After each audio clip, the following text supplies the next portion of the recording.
Have you ever watched the critically acclaimed Cartoon Network miniseries Over the Garden Wall and thought, wow, this soundtrack is great.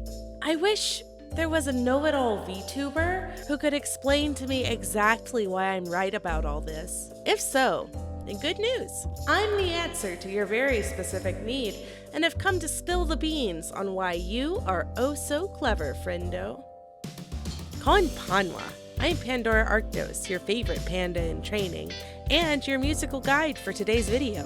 Put on your Candypants and let's go.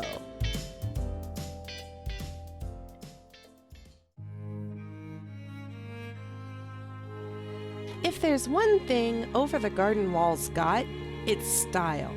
Visual style, storytelling style, and most importantly for this video, musical style. In fact, it's got so much going on in the music department that it can use a ton of different music genres to match the story's many moods and settings. Just think about it.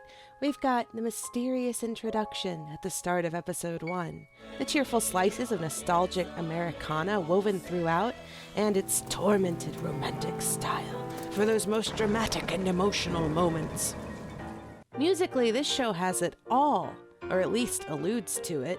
There is a staggering amount of stylistic variety in the music, which is really a testament to the composer's abilities. They obviously know what they're doing and can write effective music that still fits easily into the overall mood of the show, and I think that's amazing.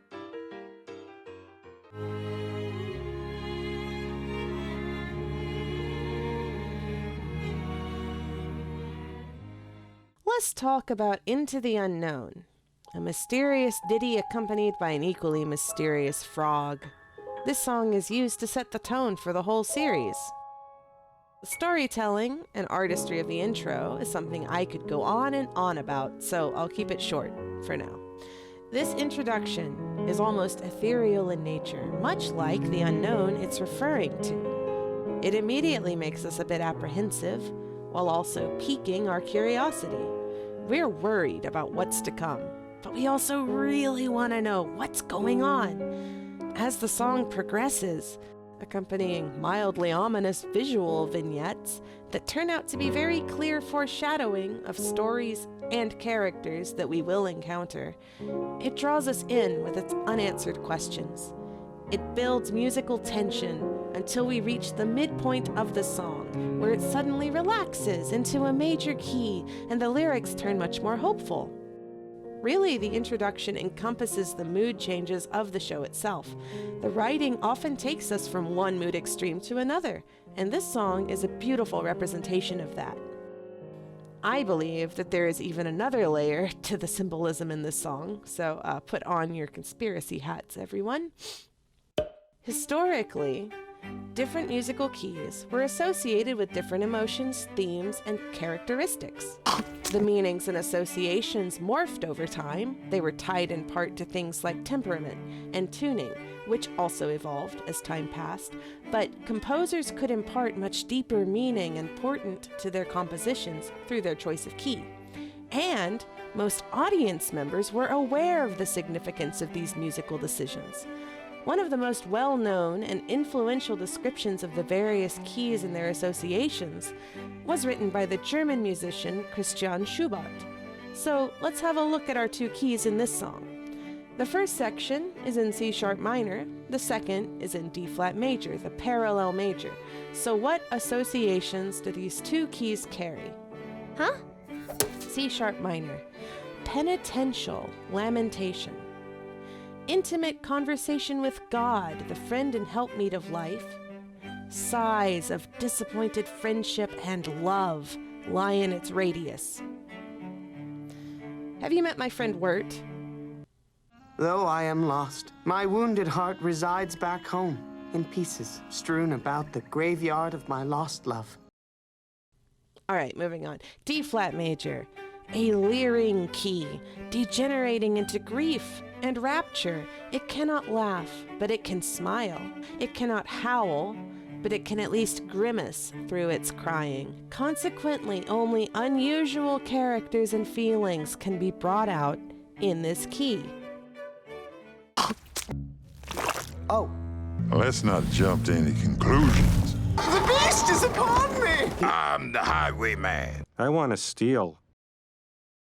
I'm sorry, but these associations are so on point for the show, it's ridiculous. I know that the Blasting Company is musically savvy enough to pull off something this clever, and I refuse to believe they just happened to magically settle on these keys that perfectly match the character of the show by pure chance. It is either an intentional choice or they got miraculously lucky in their decision making.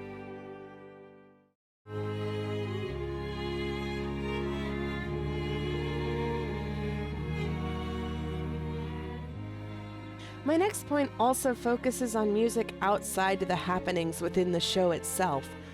I'm talking about the title card introductions of episodes 2 through 10. These include Foreshadowing, that I only noticed when I rewatched the show. As the cards introduce the new episode, an instrumental snippet of Into the Unknown plays, but it includes some very subtle extra sounds that foreshadow one of the biggest reveals in the show. Let's listen to the soundtrack version, then the version from the show, and see if we can spot the differences.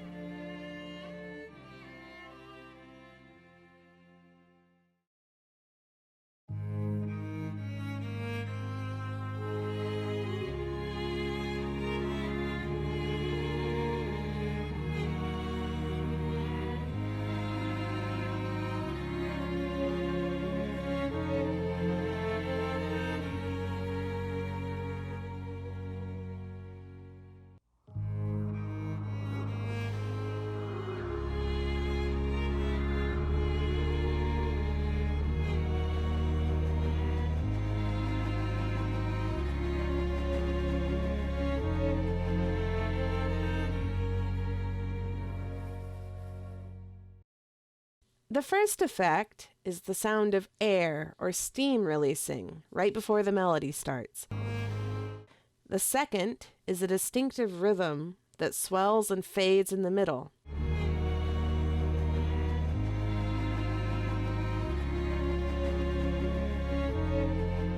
The third effect is a quiet, almost choral tone that resonates as the melody fades out.